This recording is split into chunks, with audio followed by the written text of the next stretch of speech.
हुजूर ने पहला निकाह किससे किया बताइए? एक बेवा खातून हजरत सैयदा खदीजातुल कुबरा रज़ी अल्लाह तआला अन्हा से।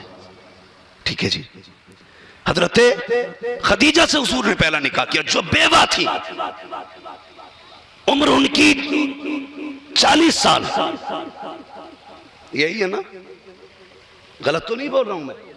अगर सही बोल रहा हूं तो आप साथ दे दें, वरना आराम करें, फजर पढ़ाने में आसानी होगी। हाँ, इस उम्र में और बेवा औरत से निकाह हुजूर ने करके दुनिया को यह सबक दिया, बेवा पैर की जूती नहीं होती है, बेवा घर की इज्जत होती है।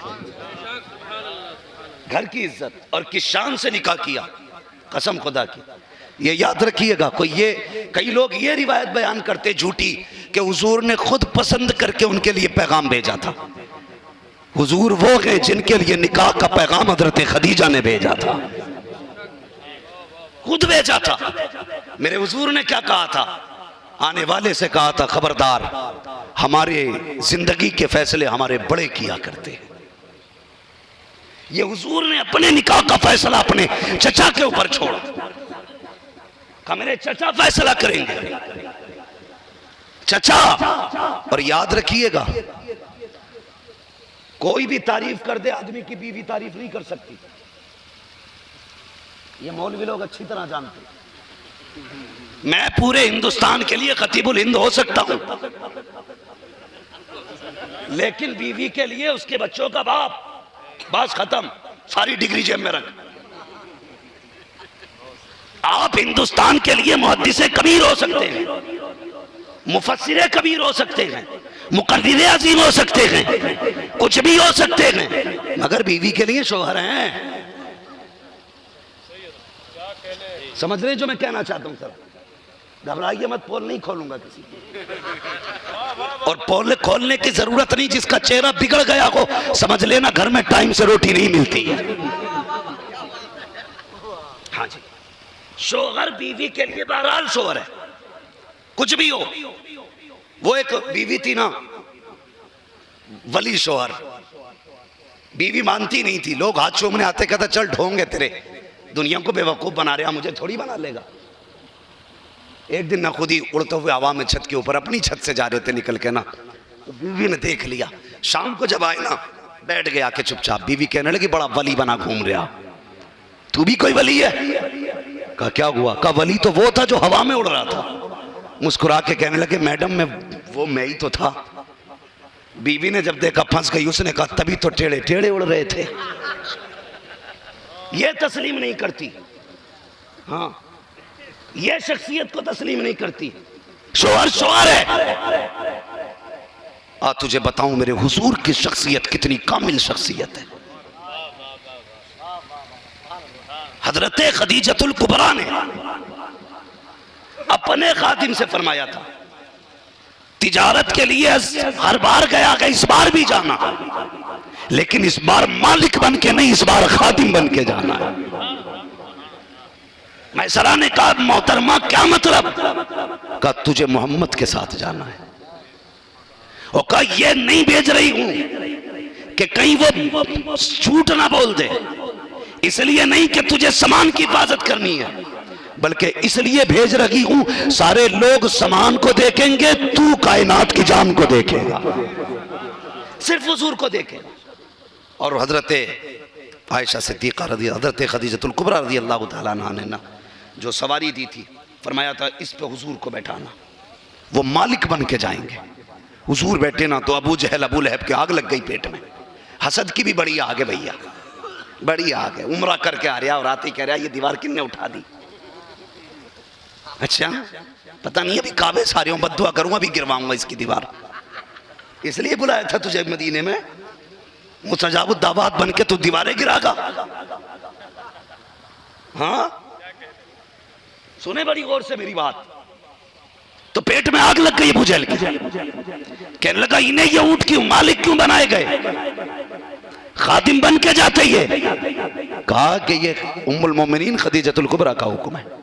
चुप हो गया अबू जहल। रास्ते में चलते चलते एक ऊंट कमजोर था, बीमार था, वो बैठ गया। बहुत कोशिश की, उठाई नहीं। नहीं उठाना तो शोर हो गया, नहीं उठ रहा, काफिला रुक गया। एक शख्स थोड़ा थोड़ा जाने लगा। अबू जहल ने कहा क्या बात है? कहा मोहम्मद को बुलाने जा रहा हूँ। कहा किस लिए? कहा ऊंट नहीं उठ रहा है। अबू जहल कहने लगा तू नहीं जानता है, मैं उम्र में उससे ज्यादा हूँ, तजर्बा उससे ज्यादा है, उसका चचा लगता हूँ, उसे क्या आता जाता है, मैं पुराना ऊंटों का पालने वाला, मैं जानता हूँ ऊंट की नस्ल नस्ल से वाकिफ हूँ, एक एक हरकत से वाकिफ हूँ, मुझे लेके चल। अबू जहल गया, पूरे जोर लगा लिए, नानी दादी सारी याद आ गई, कुछ ना हो सका। आखिर में फिर मेरे नबी को बुलाया गया। जब आका आए हैं, आपने हाथ रखा माथे पे, ऊंट उठ के खड़ा हो गया। वो देख के कहने लगा ये कैसे हो सकता है? मुस्कुरा के उस वक्त सूरत कहा था कि तू नहीं जानता है हुजूर कौन है, लेकिन ये ऊंट जानता है हुजूर कौन है। शर्मिंदा हो गया भाई। पूरा सफर हुआ। अल मुख्तसर बात बहुत लंबी है, निकाह की बात कर रहा हूँ। सफ़र पूरा हो गया, वापस आ गई। हज़रत खदीजतुल कुबरा को पता चला ना कि जो काफ़िला गया था ना माल तिजारत लेके, वो वापस आ रहा है। आप ना छत पे चढ़ के आ गई, देखने लगी। फरमाती है ना कि मेरी निगाह पड़ी ना तो बाकी तो सारी धूल धूल सी नज़र आ रही थी, लेकिन एक चेहरा था जो चांद जैसा साफ चमक रहा था। चांद जैसा साफ चेहरा। जानते हो, काफ़िला वापस आ गया। आपने बुलाया अपने खादिम को और फरमाने लगी बता, सफर में साथ था, तूने क्या क्या देखा, तूने क्या क्या देखा? कहने लगे क्या बताऊं, मैंने पूरे सफर में सरकार के सर पे कभी धूप देखी ही नहीं। खदीजतुल कुबरा कहती है ऐब बता, कोई कमी देखी कि नहीं? कहते क्या बताऊं, मैंने हुजूर के बदन पे मक्खी भी बैठती नहीं देखी।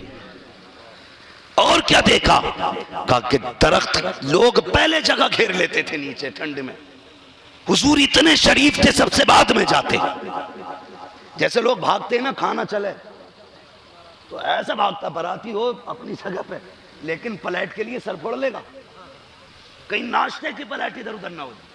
ये हमारा समाज है। उस वक्त भी लोग ना जल्दी जाते थे ताकि मुझे दरख्त का साया मिल जाए। वो कहते हैं कि सब साये की तरफ भागते थे, हुजूर जिधर बैठ जाते थे साया उधर भागता चला जाता था। जिधर हुजूर बैठ जाते थे साया उधर बैठ जाता था।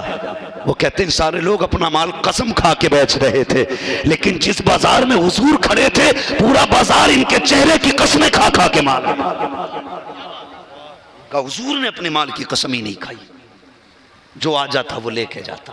वो कहता हर बार से ज्यादा मुनाफा हुआ। बस फिर क्या था, हजरत खदीजतुल कुबरा ने पैगाम भेजा, हुजूर ने निकाह किया।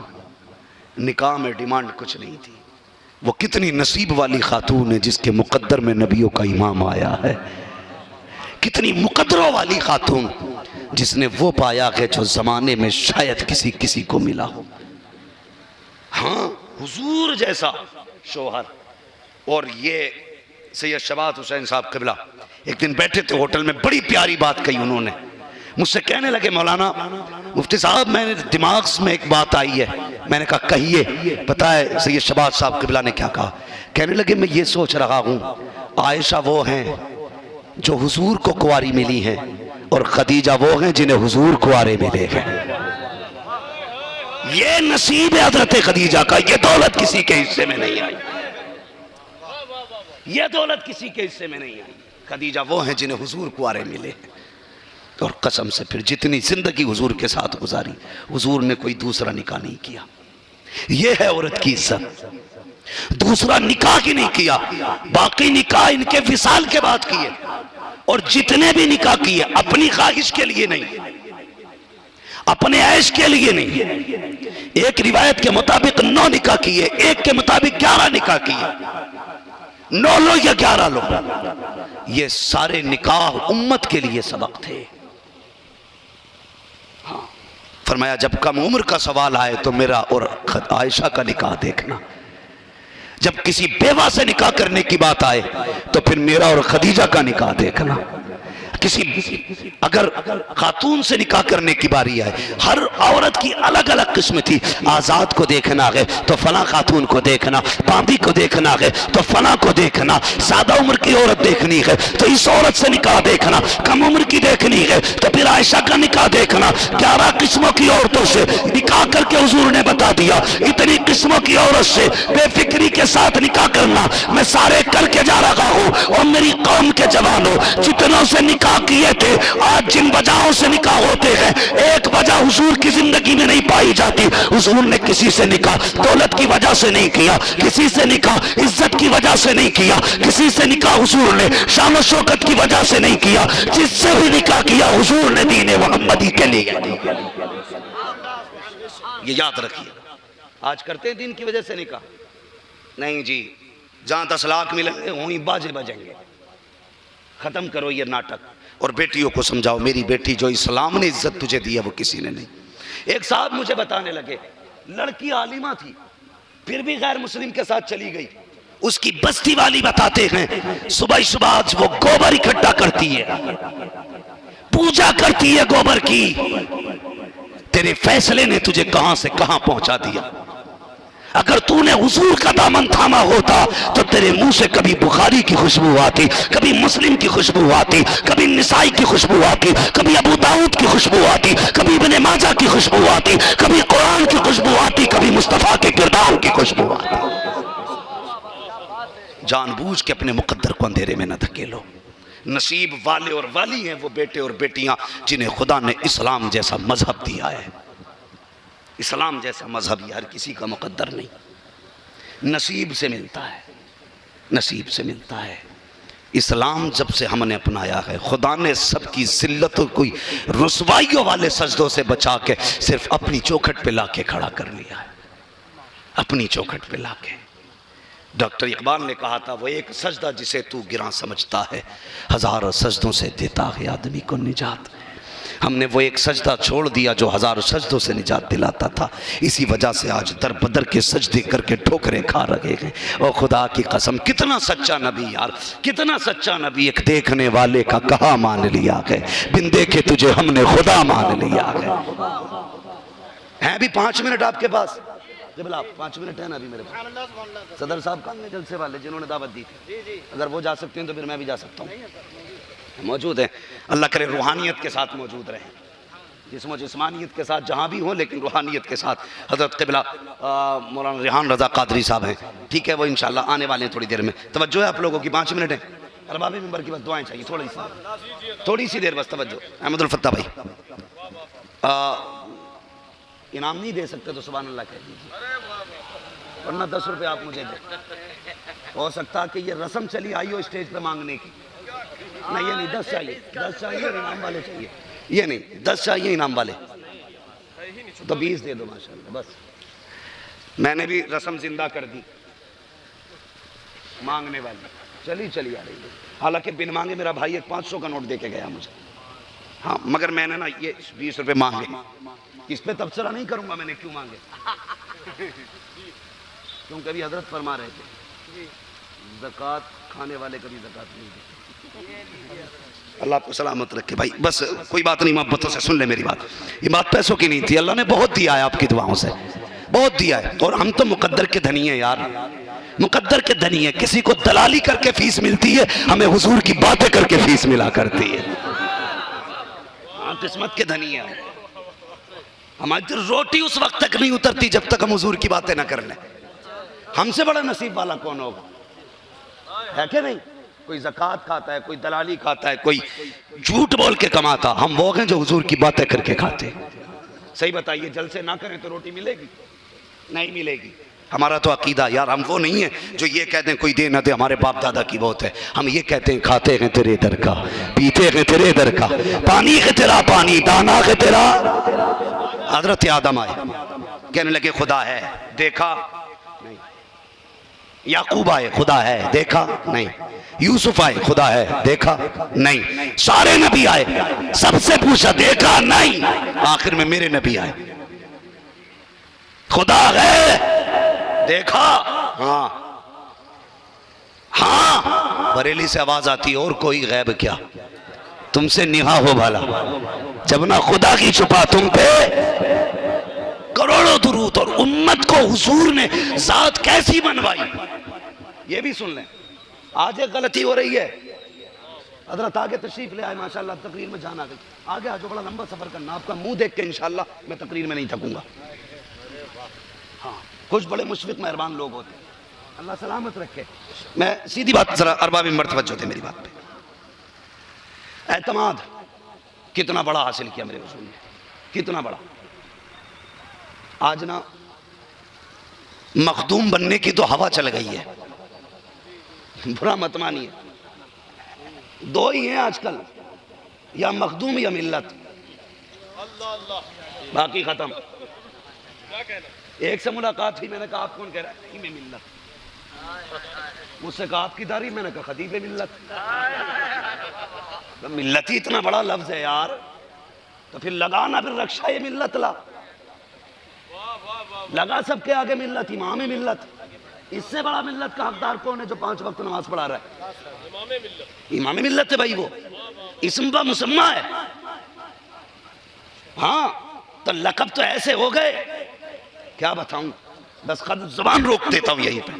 बड़े आसान है, मगर याद रखिए मखदूम बनने से पहले खादिम बनना पड़ता है। हुजूर फरमाते कुन्तु नबिय्युम व आदम बैनल माई वक्ती, मैं तो उस वक्त भी नबी था जब आदम का पुतला तैयार हो रहा था। लेकिन कहा कब? कब कहा?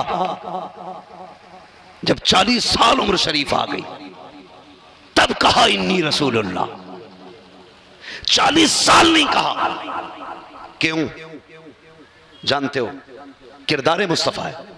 40 साल हुजूर ने जात मनवाई,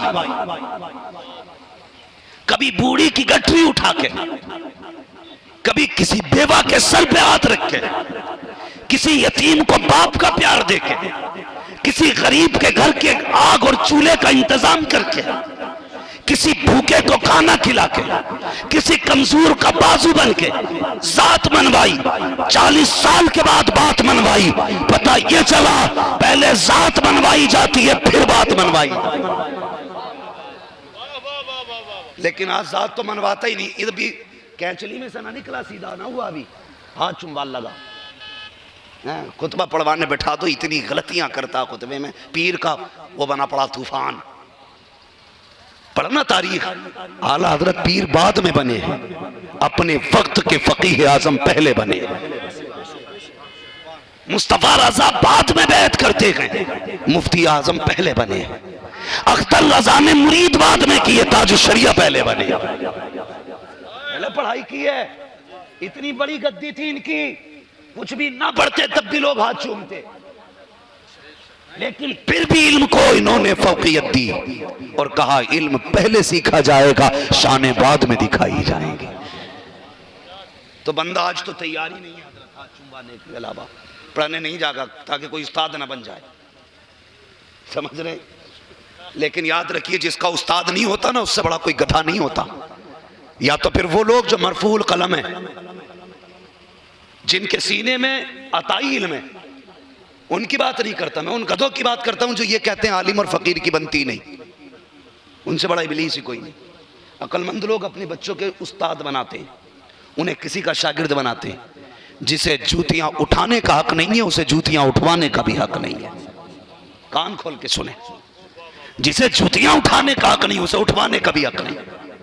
एक बादशाह था, उसने अपना बेटा ना और इल्म दीन सिखाना, मौलवी की ड्यूटी लगा दी। मौलवी साहब ने बच्चे को पढ़ाया 12-14 साल। कितने? जोर से बोलो, कितने साल? अभी सब नहीं बोले कितने? लगभग 14 साल। आखिरी बात है, बात खत्म करने लगा हूं। 14 साल पढ़ाने के बाद दस्तार जब फरागत हो गई ना उसकी, तो शागिर्द ने कहा हुजूर कोई काम? शहजादा है खुद अपने वक्त का, बादशाह का बेटा है। हुजूर कोई काम का? बेटे पढ़ाई तो हो गई, एक सबक रह गया, कल और आ जाना। समझ गए इतनी बात? पढ़ाई मुकम्मल हो गई, तुम फारिग हो गए, एक सबक रह गया, कल और आ जाना। शागिर्द बड़ी खुशी खुशी में शहजादा गया, हजरत से कहने लगा हुजूर में आ गया। आ गए? छड़ी उठाई और मारना शुरू कर दिया। मारते रहे थक गए। कहने लगा हुजूर गलती क्या थी? भले बस यूं ही मारा, मेरा दिल कर रहा था। का कोई गलती? का कोई गलती नहीं। शहजादा रोता हुआ घर गया। बाप बादशाह है, कहता हुजूर मुझे मेरे उस्ताद ने बिना गलती के मारा है, आप हाकिम वक्त तो खा लो देड़ो तो बुला के। बादशाह था, उस्ताद की इज्जत जानता था, गधा नहीं था आज के दौर की तरह, किसी के बच्चे के थप्पड़ मार दो आके सर पे सवार होता। मारा कैसे पता नहीं, कैसे पाल लिया हूं बच्चे को। हाँ तू ही पाल लिया, बाकी के तो पेड़ पे उतर रहे हैं। और जब बच्चों की बेजा हिमायत करते हैं उनके बच्चे कभी कुछ बनते नहीं है। ये जितने मिंबर पे बैठे मुझे भी शामिल करके, कोई ऐसा नहीं जिसने उस्ताद की मार ना खाई है। अगर हमारे बाप ने हिमायत की होती तो यहां नहीं होते, वहां होते। हाँ ये याद रखिएगा, उस्ताद ने कहा बेटे, बाप ने कहा बेटे कोई बात नहीं, उस्ताद हैं। उसने दिल में रख ली बात, इंतजार करने लगा वक्त आएगा। एक दिन ऐसा हुआ, बाप का इंतकाल हुआ। जब बादशाह का इंतकाल हुआ, उसकी जगह पे कुर्सी पे ये बैठा। बैठने के बाद इसने वजीर को बुलाया और कहा सबसे पहले मेरे उस्ताद को बुलाया जाए, आज उससे हिसाब लेने का दिन आया है। अल्लाह अकबर, उस्ताद को बुलाया गया। जब मारा था तो बचपन था, आज जवानी की दहलीज को अबूर कर गया कि शहजादा। बैठा के कुर्सी पर बादशाहत के सामने उस्ताद लाठी टेकते हुए आए हैं। आप लाठी टेक करके आगे खड़े हुए। कहा बादशाह बता तो सही किस लिए बुलाया गया? कहा तुझसे हिसाब लेना है, कल कमजोर था आज पावर में आ गया हो। मुझे बता, जब मैं फारिग हो गया था, सब कुछ पढ़ लिया था, तो बिना खता के मारा किस लिए था? बिना खता के क्यों मुझे पीटा गया था? इतना सुना के उस्ताद ने कहा बेटे वो एक सबक था जो बाकी रह गया था, मैंने वो पढ़ाया था। कहा समझा नहीं? कब मैं जानता हूं कि तुझे एक दिन इस कुर्सी पर बैठना है और इसलिए तुझे मारा था। कि पता कितने साल हो गए मारे हुए? उसने कहा 20 साल का अरसा बीत गया। कहा भूला? कि आज तक नहीं भूला। कहा इस कुर्सी पे बैठा है, ये सबक इसलिए पढ़ाया था कि जब मैंने तुझे मारा उस्ताद हो करके तो तू नहीं भूला है। किसी मजलूम पे सितम मत करना, कयामत तक भूला नहीं जाएगा। आज तू पावर में है, अपना बदला ले रहा है, कल वो पावर में आएगा, अपना बदला लेके दिखाएगा। ये होता है उस्ताद का, जो मारा था बिला वजह नहीं, आज का सबक पढ़ाया था। कहा जब कुर्सी पे बैठे तो इंसाफ करना, जुल्म ना करना, वरना कयामत के दिन अगर चिड़िया को भी जुल्मन मारा गया होगा तो कयामत के दिन चिड़िया की चीख इतनी तेज होगी कि लोग कानों में उंगलियां डाल लेंगे और जालिम का गला दबा दिया जाएगा। आज वो नहीं बोलेगा, रब की आवाज आएगी। आज मैं हुकूमत पर, आज मैं फैसले कर रहा हूं, आज मेरे इंसाफ का तराजू लगा है, आज कोई नहीं बचेगा। हर मजलूम को इंसाफ दिलाया जाएगा, हर जालिम को उसकी जुर्म की सजा दी जाएगी। इसलिए मैंने तुझे मारा था, अगर तू मेरी मार नहीं भूलेगा तो किसी पर जुल्म करेगा तो वो भी कयामत तक नहीं भूलेगा। रोने लगा शहजादा, कहने लगा उस्ताद उस्ताद होता है। इसलिए मेरी गुजारिश है थोड़ा पढ़ लिख के पीर बना लिया करो, वरना वो चारपाई मुझे भी दिखाइयो जिस पे जाहिल सोता और कुतब बन के उठता है। और मेरी कौम तेरे आगे हाथ जोड़ के कह रहा हूं, पीर परस्ती ना करना, खुदा परस्ती करो। पीर परस्ती ना करना, खुदा परस्ती करो। एक देखने वाले का कहा मान लिया है, बिन देखे तुझे हमने खुदा मान लिया है। ये जो पीरों को सजदा कर रहे हैं ना जनावर, इन्हें तो जानवर कहना भी जानवर की तौहीन, मैं तो जनावर ही कहूंगा। हाँ सजदे कर रहे हैं पीरों को, क्योंकि बस इनसे मिलेंगे तो हुजूर मिलेंगे, तो इनके आगे सजदे। ओ यार सजदा तो उसे जायज नहीं जिसने खुदा से मिलाया, हुजूर ने खुदा से मिलाया। जब हुजूर को सजदे की इजाजत नहीं तो इस कौवे को सजदे की इजाजत किसने दी? एक दिन पत्थर इसने नहीं बांधे, एक दिन कांटे इसके नहीं लगे, एक दिन गरेबान इसका नहीं नोचा गया। ये ठेकेदार हो गया दीन का। इससे ज्यादा ठेकेदारी दीन की तो ये इमाम निभा रहे हैं जो हर जुमे के जुमे समझाते हैं और रोज तुम्हारी एक शब और रोज उठ बैठक में नजर रखते हैं। किसी का अकीदा बहकता देखते हैं, हाथ जोड़ के मनाते हैं। पता चलता कोई बेटी वहाबी को दे रहा है, उसे बुला के समझाते हैं। किसी के घर में वहाबी की बेटी आ रही है, उसके घर जाके समझाते हैं। ऐसा लगता है कि दर्द सारा इन्हीं के दिल में है। और सच भी ये है, खंजर चले किसी पे तड़पते हैं अमीर, सारे जहां का दर्द हमारे जिगर में है। जिम्मेदारी है, सबसे ज्यादा इज्जत इमाम की करो। करोगे इंशाअल्लाह? करते हो? करते हो इज्जत? कम क्यों बोल रहे हैं? हाँ नायक रहते हैं बाबा। करते हो इज्जत? अभी पता चल जाएगा दूध का दूध पानी का पानी, कितनी इज्जत करते हो। ये जलसा हो रहा है, मेरा भी नजराना है। बोलो हाँ, बोलो ना, मैं हवा नहीं खाता हूं, खर्चे मेरे भी अपने। मेरा नजराना है अहमदुल फत्ता भाई का, अमीर हमजा भाई का। जितने आपने इश्तिहार में नाम दे के मौलवी बुलाए, पैसे दोगे सबको ना? डर क्यों रहे हो भाई? कोई अकाउंट नंबर नहीं मांग रहा हूं, सिर्फ बोलो, है ना सबका नजराना। माइक वाले का पैसा जाएगा, पिंडाल वाले का पैसा, ये सजावट डेकोरेट वाले का पैसा, कालीन कुर्सी का पैसा, सबका क्यों? कहोगे यार सबका हिस्सा है। कालीन वाले को इसलिए पैसा दिया जाएगा इसकी कालीन बिछाई, माइक वाले को इसलिए पैसा कि इसने माइक लगाया, मुझे इसलिए पैसा मैं तकरीर करने आया। फिर बता इमाम का लिफाफा किधर है? उसे क्यों नहीं दिया जाता? जहां खतीब को देते हो, शाहिद को भी देते हो, उसी के साथ साथ 11,000 का लिफाफा अपने इमाम को दिया करो और कहा करो कि 1 घंटे के लिए आया था, तूने 1 महीना मेहनत करके जलसा करा दिया।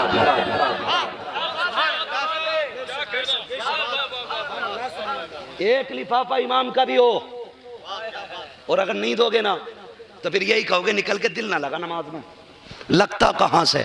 जो पढ़ा रिया वो तो खुद गोश्त की दुकान पे टहल लिया था, वो तो खुद सोच रहा था अल्लाहु अकबर कल ससुराल जाना है, बच्चों के कपड़े लेने हैं, तनख्वाह भी। हमारा जो मोहतमीम है ना मस्जिद का खजांची बड़ा जालिम है, 8 दिन लेट करके देगा। ये नमाज में सोच रहा इमाम 8 दिन लेट देगा, उसमें भी 500 रोक के चलेगा।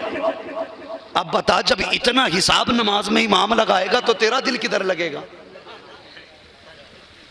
इतनी तनख्वाह दे दे कि वो सोचने से बिल्कुल दूर हो जाए। कम से कम लाजिम है हर इमाम की तनख्वाह 15,000 होनी चाहिए। ये कम से कम लाजिम बता रहा हूं। इससे नीचे इमाम की तनख्वाह देना उस पर जुल्म करना है और कयामत के दिन इसका हिसाब लिया जाएगा। ये जिम्मेदारी से कह के जा रहा हूं। हाँ, सोशल मीडिया का दौर है, चोरी छुपे नहीं हो सकता। कोई दलाल कल कुछ सुन के खड़ा हुआ वीडियो बना ले। कुछ छिचोरों को यही काम है, यहाँ की काटी वहां की काटी शुरू हो गए। माँ का दूध पिया तो आ मेरे घर पे आ, चाय भी पिलाऊंगा, दीन भी सिखाऊंगा। घर में बैठ के कोई वीडियो बनाने से काम नहीं चलेगा। गजल में आए तो मतले में काम कर देंगे, हमें जगाया तो नींदे हराम कर देंगे। सीधी बात है, बाद में मत बनाना। जो 15 से कम दे रहे हैं तनख्वाह, वो जुल्म कर रहे हैं इमामों पे, उसका हिसाब उन्हें देना पड़ेगा। इसलिए कि फरमाया किसी की मजबूरी का फायदा मत उठाना। जो मजदूरी चल रही है कम से कम वो देना। मेरे घर पे कारीगर काम कर रहा है, उसका जो रोज का वो है ना, वो 700 रुपए है। एक ईंट लगाने वाले की मजदूरी 700 रुपए है। जो 5 बार खुदा की चौखट पे लेके जाता उसकी तनख्वाह 300 रुपए। 200 ही है। हमें शर्म आनी चाहिए। इसलिए मेरी गुजारिश है, ये मैं वो नहीं बता रहा हूं, ये मुझे भेजेंगे नहीं पैसे भर के। किसी को 15 मिलेंगे तो 1000 मेरा लिफाफा नहीं बनेगा। और ना ये मुझे जलसों में बुलाएं। जलसों में मुझे कौम बुलाती है, पैसा भी कौम देती है, लालच इनसे नहीं। मैं चाहता हूं तुम इनके साथ इंसाफ करो, ये तुम्हारे साथ इंसाफ करें। ये याद रखना। तो अगर प्यार करते हो इमामों से तो भाई साहब तनख्वाहें ठीक ठाक कर लो, वरना बातें तो बहुत हैं करने की। मेरा लंबा सफ़र है, मुझे तकरीबन 850 किलोमीटर जाना है। मुझे दुआएं दें। मैं अर्ज़ कर रहा था आपसे कि बस ऐसे लोगों की ज़्यादा इज्जत करें जो हमारा ज़्यादा काम करते हैं। ये तुम्हारे बच्चों के पेट में दर्द हो, सर में दर्द हो, ये दम दरूद यही करते। हाँ, हम लोग तो 1-2 साल में कभी बुला लिया तो आए, वो भी 1000 नखरे। पानी ये नहीं, ये पियेंगे, खाना ये नहीं, ये लेंगे, चपाती लेंगे, वहाँ जगह बैठेंगे, वहाँ लेटेंगे। ये बता इसके सर पे पंखा तक नहीं चला, 6 महीने गर्मी में काट के तुझे अल्लाह की चौखट तक ले जाता रहा। इससे बड़ा मोहसिन कौन होगा? कौन होगा?